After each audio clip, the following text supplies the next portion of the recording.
हे समजा का होतं या बानू कुठं आहे हे खरं तर मला बी ठावं नाही।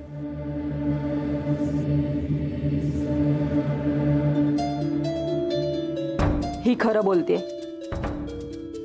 याबद्दल हिला काहीच कल्पना नसणार हे उघड आहे। अहो पण आता काय करावं जी? मला सारखं असं वाटत होतं की काहीतरी घडलंय, मन अस्वस्थ होतं। आता ध्यानात आलं की काय घडलंय ते।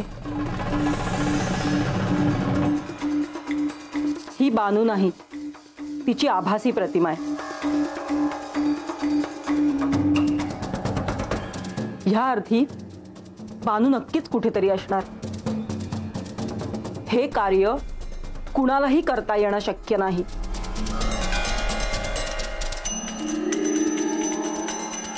आणि हे कुणी केलंय हे जर का जाणून घ्यायचं असेल तर मला गडावर जावं लागेल।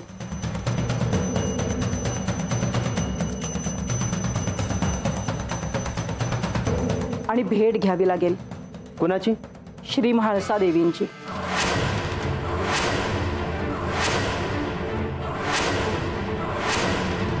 श्री म्हाळसा देवी आणि श्री खंडेराय ह्यांनाच याबद्दल निश्चित काय ते ज्ञात असणार।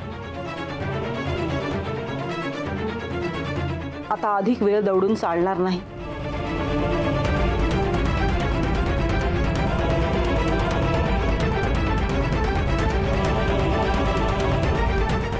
येते मी।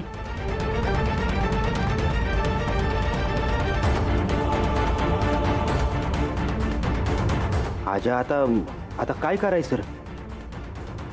कुठं असाल आपली बानू?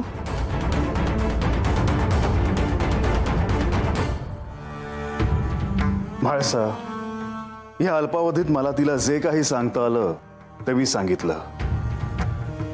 हे खरं आहे की तिला सतीचे संदर्भ ठाऊक नाही, तेव्हा तिने जे मत व्यक्त केलं आहे त्याच्याकडे गांभीर्याने पाहण्याची काहीच आवश्यकता नाही।